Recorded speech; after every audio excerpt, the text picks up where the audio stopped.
Have a baby by me, baby. Be a millionaire. Have a baby by me, baby. Be a millionaire. Have a baby by me, baby. Be a millionaire. Be a millionaire. Be a millionaire. Have a baby by me, baby. Be a millionaire. What's up, y'all? Welcome to the next episode of 4 Degrees of Black. And it's me, your moderator for today, your boy Pat. And Y2. And Verbally Unspoken. My name is Invincible. And today, y'all, we're going to talk about a very controversial subject. It's something that you see in the news, you hear about it at church, religious groups, whatever the case may be, and it's a topic that you really don't see men talk about. So I felt like today would be a great time for 4 men to talk about a topic that is very, very sensitive. And that topic is pro-life or pro-choice. Who's to decide? So with that being said, I'm going to ask Morris to start it off. So before I get into this, ladies, remember these are 4 men talking. Don't eat us up, please. Okay? We know that y'all feel the way y'all feel and you should. But here we go. I have a double standard. I'm going to go ahead and state this. Call me what you want. I've been called worse by better. I've said that before. Here it is. I believe in pro-choice. I believe that women should have the choice to choose. However, if I get you pregnant, there is no choice. I want my baby. I'm going to leave it at that and we'll move on. I'm pro-choice because I feel like you should be able to do what you want. Like, I mean, you shouldn't honestly bring a child into this world if you can't afford the child. Now, you could say, well, you shouldn't be having sex, but let's be real, folks. We like to have sex. So if you get pregnant and you can't afford it, I don't think you need to take that endeavor. Because now you got a child that's possibly going to be in, what do you call it? Adoption services? Yeah, for the rest of their life. And, you know, who knows what their life is going to be like with all that being said. But we're going to get into that double standard. How you feel, Mike? I personally am pro-choice for many reasons. It's a woman's body. If she wants to have an abortion, that's her choice. If she doesn't, that's her choice. And, you know, children are conceived under different circumstances. Some are consensual, some are not.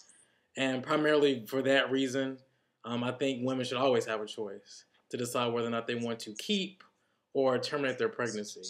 And then there are other issues like kind of what you were saying, Watu, about being able to afford the child. The woman can't afford the child. Then what happens to the child? Do they just become products of the system? What happens? And then if they keep the child, is the child going to be in a stable environment, one that's nurturing, provides, you know, all the emotional and all that for the child to grow and be productive, all that. So just let the women choose what they want to do. Okay, and I think this is where the disagreement is about to come in. I don't feel wholeheartedly that the woman should have that decision by herself.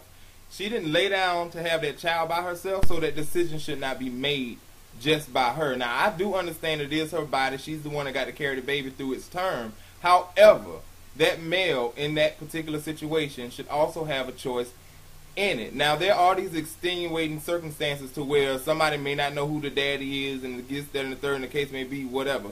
Then that's your problem. And that may seem harsh, but that is genuinely your problem.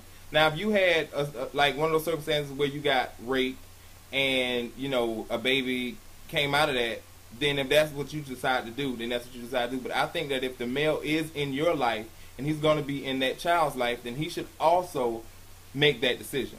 I don't think wholeheartedly that, oh, it's my body, I need to make this decision. No, because it's just not your baby, in my opinion. To go off of what Pat is saying, and this may seem a little comical, the man, hopefully, he wasn't just laying there, but he did some action to help make the baby, conceive the baby. And I need to know this, since we have some health professionals on within 4 Degrees of Black. Can a child be conceived and then taken out of the body and frozen? Ain't that what they do, like the test tube babies? Isn't that what can happen? And then the child be inserted somewhere else into another.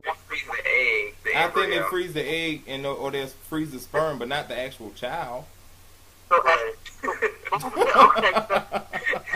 So at the moment, okay. I'm trying to find out. she don't want to carry my child, I know, bro. You know. That would be cryogenics. And then, and also, it comes to, for me, it comes to a point. What constitutes, like, what makes, like, some people who are pro, let's say somebody who's pro-life, and say, well, it's a living, breathing thing, because we're going to have some people who's going to say that in the comments. So if it's a living and breathing thing, it's a pro-life, and you shouldn't kill a baby, and this and the third, and this, you know, and that's possibly true, but when does it become a baby? And before all this, doing the outtakes and stuff, Why had said something about when the heart is beating. What matter of fact, can you go into that just a little bit? Look, a lot of people who are pro-life say that is a life that you're taking, but I feel like this.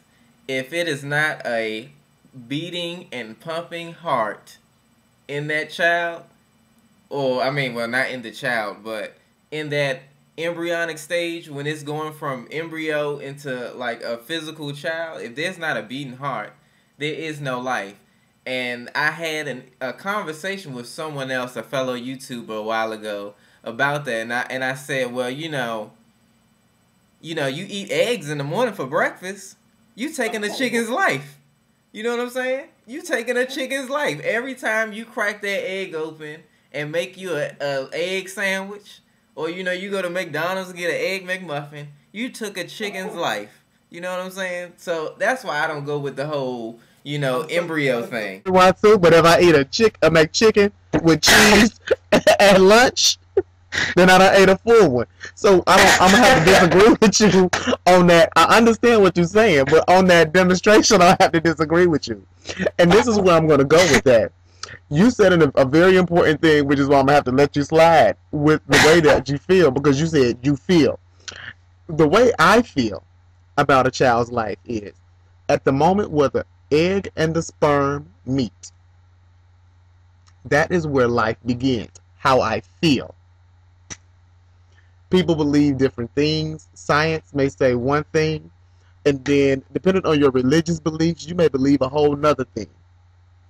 But I don't know. We'll get personal later. But I just think, if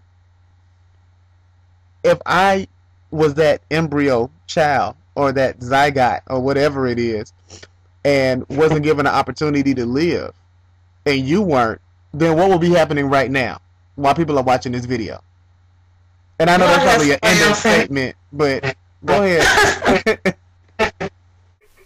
So, gentlemen, let me propose another question. We talk about abortions and the people that are pro-choice, pro-life, I apologize, that's pro-life.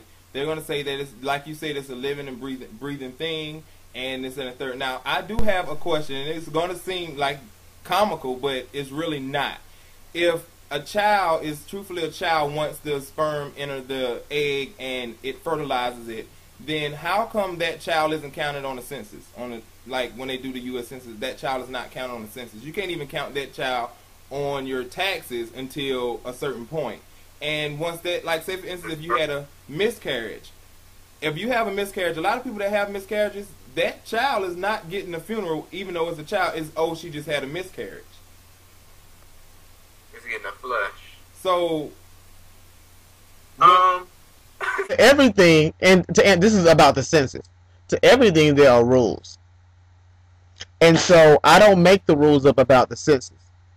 If a child has to be born by January 1st or December 31st, and my girl didn't get pregnant to December 15th, then the little boy or girl just won't count. I'm fine with that. You ain't got to count my child if I can have my child. Like, that has nothing to do with whatever else. However, I understand your question as far as that's concerned. I don't even think, and don't think I'm sure what you just said away, but how important is that in a decision making factor for somebody? Like, do they really think about that? Or because that's the first time I've heard that, and it's interesting. That's why I'm asking you. I have never heard that before. So, how would that play a factor in anything? No, I don't think it plays a factor in the decision or the decision-making process. However, the people that are pro-choice are going to say that it's a living and breathing thing. and it's a living and breathing thing as long as it's in there. But then once you have a miscarriage or something happen, then it's no longer a living, breathing thing. You don't even count it, like you just said. It doesn't count. It's not a part of anything until a certain date, or the child comes out and it's alive.